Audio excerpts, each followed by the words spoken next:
Welcome to Community Storytelling Season 5. I love saying that. Linda, Leicester, thank you so much. Leicester Square for sponsoring us. I'm Lissa Kreisler, and thank you for being with us today at KCAT TV 15. I've been wanting to get this woman in here for so long, and I finally did. You may already know her. If you love birds, you probably already know Lisa Myers. And if you don't know her, or if you don't love birds, you will by the time this interview is over. Hopefully. Hi, Lisa. Hi, Lisa. So, you know, I don't know of any place else where I've ever seen a store. Your store is called the Birdwatcher. All about birds and a few squirrels. Yes, we talk a lot about squirrels. We're going to talk about squirrels too, because I got a thing about them. But you bought this store? I know it's been around for maybe 20 years. It's been around 26 years. Wow, at Kings Court Shopping Center. At Kings Court Shopping Center, across kitty corner from Leicester Square. There you go. There you go. Thank you, Linda. And you have all sorts of goodies in there. Take me through your store. So the store originated as part of a franchise. Really? And so, way back in the day. And then the owners were John and Freddie Howell. I have to put a shout out to both of them. And halfway down the history of the store, they decided to get out of the franchise. Thus, they had to rename the store, and it became the Los Gatos Birdwatcher. Perfect name. Exactly. And I helped Freddie through that because it was pretty overwhelming to decide how are we going to do this transition. And I had met her on an informational interview in 2004, asking her about the store. And it was always my dream to have a store like that, and she had one. And so that's where the relationship was created. And then she knew who I was, and I was a bird watcher by hobby. And so I'd had lots of experience in small business, also working for nonprofits. I'd done all sorts of things. And so she asked me to come back and help her with bird classes and teaching workshops and doing some field trips. And so you asked, what's the store all about? The store is about helping people feed wild birds in their backyards, teaching them about the birds and what species can be seen at what time of year. Thus, you need a bird feeder. Yes. And you need bird seed, and then maybe a bird bath. And then how about helping them during the breeding season and putting up a bird house? So that's half the store.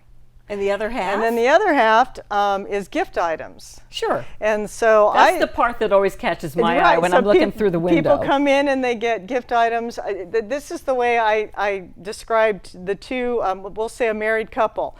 If she's on seed duty that day, she stops in on her way home from work, or she stops in on a Saturday, and she has to get bird seed for the bird feeder, but she also knows she's going to go to a neighbor's house that weekend. So she'll buy herself maybe a new shirt or a scarf, and then she buys a hostess gift, and she buys a card. We wrap it, she walks out the store, she's got it all. And you say, I did a good sale. Yeah, that's right. And I helped her. She didn't have to go all over the Bay Area. Now, well, hold on, but the husband comes in and gets his seed day. And what seed day? He gets a bird of seed, and then it occurs to him it's my wife's birthday or it's our anniversary. And then he wanders around and he gets something that he knows she wanted for the garden, or maybe a pair of earrings. We gift wrap for free.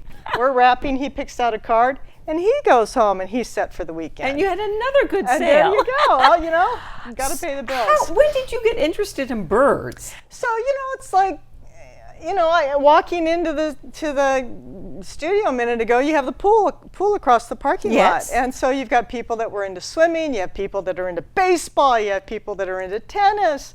I was a nature freak, and so I wasn't necessarily joining a sporting team. I was about 13 years old. I saw a beautiful bird up in the Sierras. I asked my godmother what it was, and she was a teacher. And she handed me a field guide, and she said, you figure it out. And I opened it up, and there it was, and there it was, and there it was, and that was pretty exciting. It was like, where's Waldo? Yeah. I was able to figure it out. And so that was just always interesting. And so But then you needed binoculars, right? Yes. After the field guide That's comes the binoculars. one piece of equipment you need. And you probably sell a lot of those in your store. You know, the store, we do sell binoculars because the goal for Freddie, the previous owner, and myself is to make it kind of non-intimidating, and buying binoculars can be intimidating. Yes, it can. And so we carry several different brands that are, well, styles from 3 different companies that we feel will work for the person getting into birding.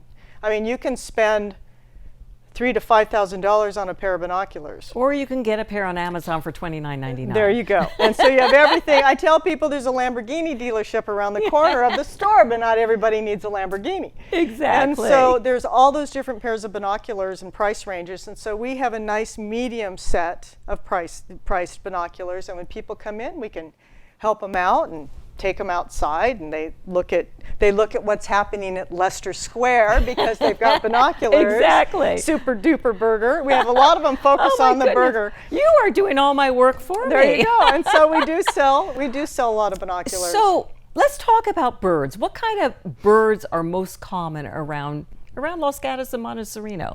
So, well, we're lucky here in the Bay Area. Just think of the Bay Area from a drone position. Yeah. You have the Bay on one side. Right. You have the Mount Hamilton Range on one side, which is oak woodland and rolling hills. Yeah. You have the Santa Cruz Mountains, which is redwood trees and fog. Sure. And then you have the flat valley in the middle where we used to grow lots of apricots and plums. And so because of all that variation of habitat, we have several different species, hundreds of different species of birds that come here.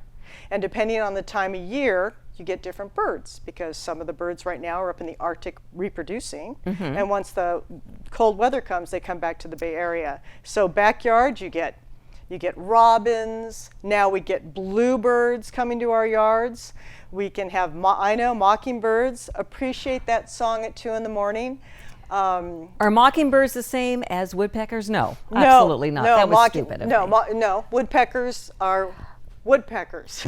And they are a pain in the neck. Why? Why? Would you like to come to my backyard and look at our fence? And I believe we've tried everything to get rid of this woodpecker. Not trying to hurt it. We just wanted to go to someone else's backyard.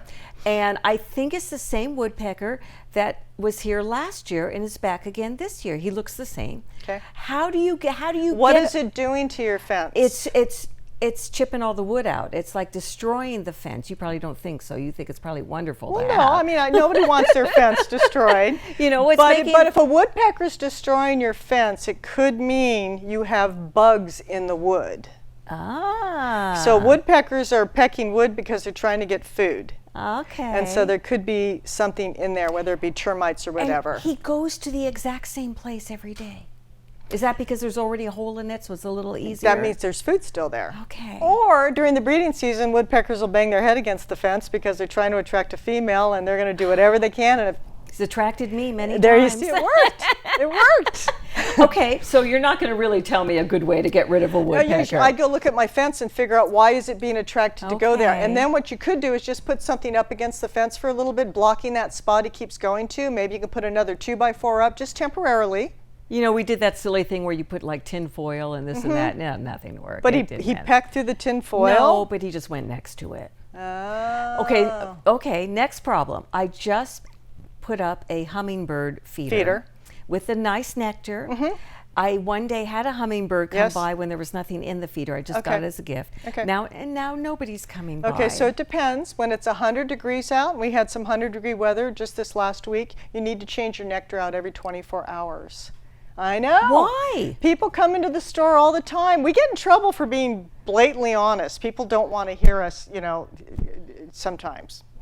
And people want to get grandma or their granddaughter a hummingbird feeder, and we tell them it's one of the most high maintenance feeders of anything, because when it's 100 degrees out, that sugar water goes bad within 24 hours. Oh my goodness. When it's cold in the winter, you can not change the feeder for 7 days because it's cold enough that the sugar water doesn't ferment. Well, mine's been in for a week. No wonder nobody's So because visiting. it was 100 degrees, that's why. If it wasn't as hot, you could have gotten away with it longer, and also keep it in the shade. All right, we haven't even talked about squirrels yet or about bird watching. So I think we are going to go over to Leicester Square. Okay. And then we'll look back so we can see the bird watcher at King's Perfect. Court. And then we'll come back and get some more interesting stories from Lissa Myers. I'm having a great time. I hope you are too. We can talk squirrels. We're going to. This is Community Storytelling. I'm Lissa Kreisler, and let's take a walk.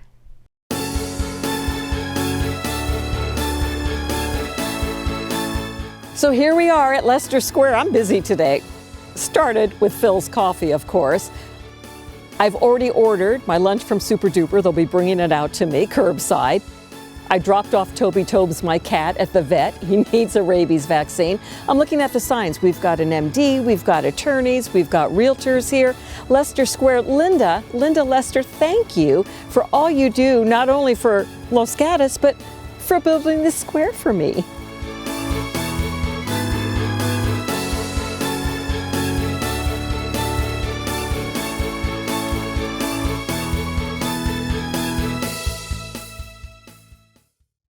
Well, that was a quick walk to Leicester Square. We're back. I'm Lissa Kreisler with Lissa Myers, who owns the wonderful Los Gatos Birdwatcher store at King's Court, which is right across from Leicester Square.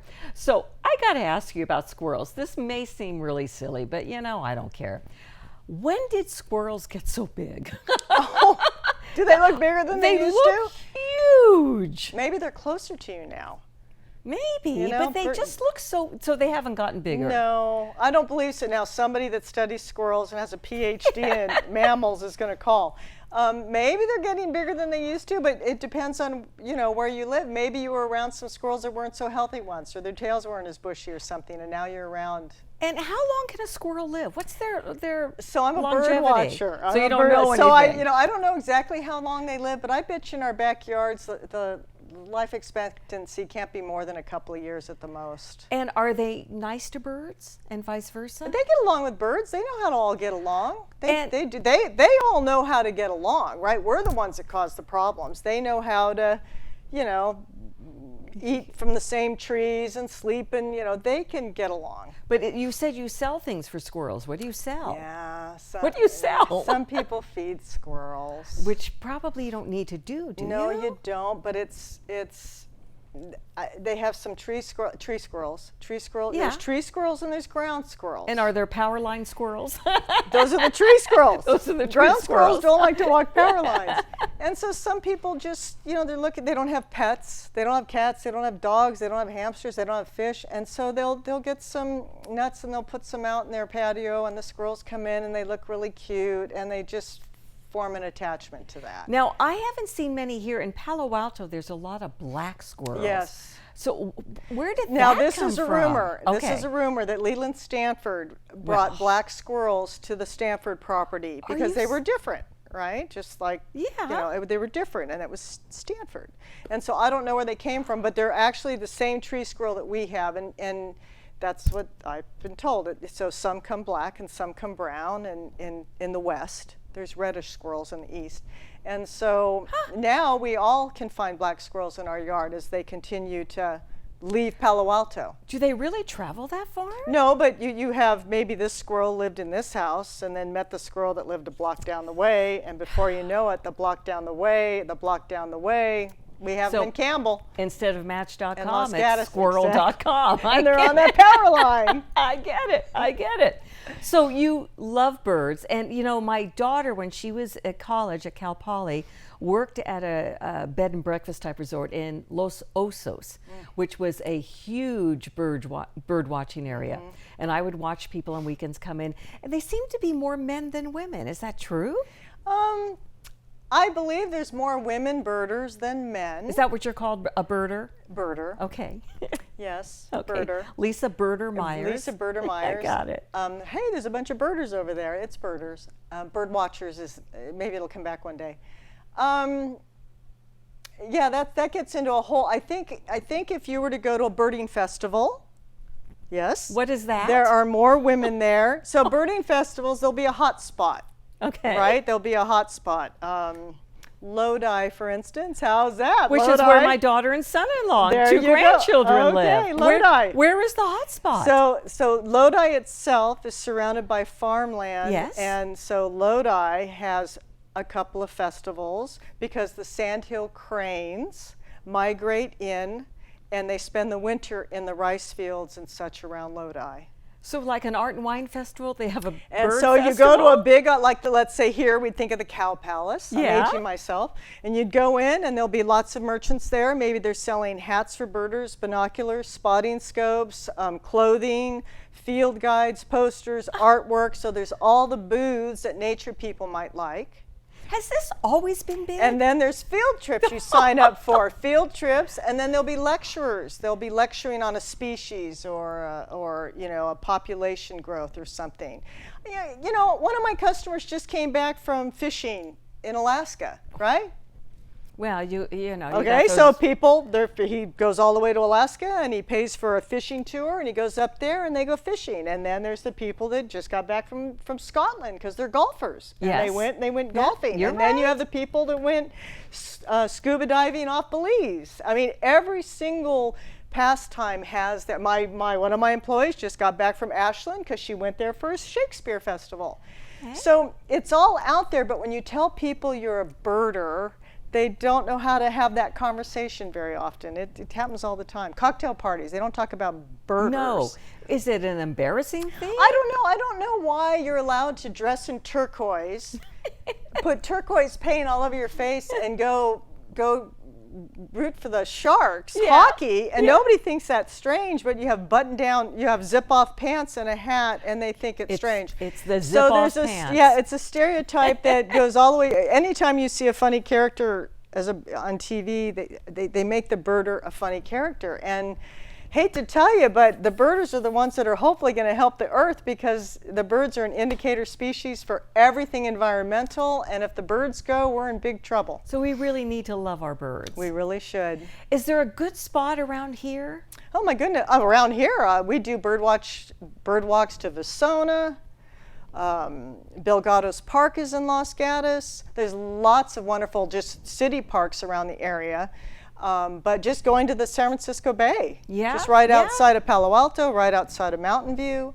The Mount Hamilton Range has Ed Levin, Joseph Grant Park, Calero. We just saved Coyote Valley. Coyote Valley is a fantastic habitat for nature and birds. So you were involved in that Oh, fight did to everything keep you that can. open So part of the space. store, it's educating the customers and telling people what's going on. So we certainly try to promote the concept of we don't need any more. We have keep it open. Now, do you own any birds? I had a parrot, and I don't think birds should really be pets in cages. But I had a parrot its entire 40-year life. Whoa. You know, we had a sun conure that we actually brought back from Hawaii. Like, you can't buy them here, but there was a store in Maui, and, you know, we had a flown home special, this and that. And it didn't live as long as it should have, but it made so much noise that you could hear it. A block away. Yeah, at least. And my late husband was an attorney, and he always had visions. His hope was to bring the bird to his law office and like keep him company all day, and maybe a little collector's thing. It made so much noise. There was no way he was bringing that. And I finally had to give it away to somebody who loved the bird much more than me. But I don't know what happened. It didn't have as long a life as it should have. Not because we didn't take great care of it. They are long. My parrot lived over 40 years. It lived its total life expectancy, and I was its original owner, and so that was very, very special. But you know, parrots and your conure, they're very, very loud because they belong in a jungle, and they're loud because they got to scream across the rainforest to hear its mate and find its flock. So let me tell you, sometimes in my house it seems like you're in a jungle. maybe it had to talk louder than the rest of you. I think that might have been it. So how do people, of course they can come by, what are your hours? We're here Monday through Saturday from 10 until 5. And then we stay open late on Tuesdays till 7 p.m. for the folks that can't get in before 5. And then we're closed on Sunday. And is your big thing selling food? Bird The seed, biggest this and thing is that? selling bird seed. Yeah. And Anything to do with birds. And how quickly do the birds go through that bird seed? It depends. Some people come in and buy It depends. Yeah. In fact, some people come in and they say, I don't want to spend this much on birdseed. Can you help me with a budget? So we tell them, just put a little bit out every morning, like any budget. Is put a little birdseed- bit out every morning, and just let your bag of seed last longer. Some people keep putting more and more and more and more, and the birds will just keep coming. Sure. So we just say, don't do that. And birdseed is kind of expensive? It depends. It's all relative, right? There's different grades. Isn't a bottle of wine? I was talking, how much is a bottle of wine? Oh, that I never mind spending money See? on. You're right. You can get a ripple, or Oh my you can goodness. get a nice bottle of wine. So it's the same thing. We have some bags that are less expensive, and some you can pay over $40 for a 20-pound bag of seed. And to sign up for bird We lessons? do bird walks and bird tours and workshops. You can just look on the website or call the store. And the website is? LosGatosBirdwatcher.com. That's so easy. Yes. LosGatosBirdwatcher.com. Yes. I just may surprise you one day. And that'll be a nice surprise. Can we bring wine when we look at Oh, birds? I think that'd be a great way to go. Then you don't care what you see. I am so glad to finally meet you. I'm going to go home and empty out my hummingbird feeder. Yes. And take it from there. Yes. And because I did buy a really big bottle. So And you can also put a little bit in. You don't have to fill your bottle. right. Just put a little bit and in. it amazes me. They just put their little beak in these little tiny And their holes. tongue. And their tongue, like an Yeah. anteater. Yes. There you go. Exactly. Oh, this was too much fun. Oh my goodness, Lissa Myers at Los Gatos Birdwatcher, Kings Court Shopping Center. How much fun was this? You have a fun story to share? I'd love to have you sitting right next to me. Go to kcat.org, nominate you or someone else, and then come join me. And thank you so much for being here with Community Storytelling. I'm Lissa Kreisler, and we love that you watch KCAT TV 15.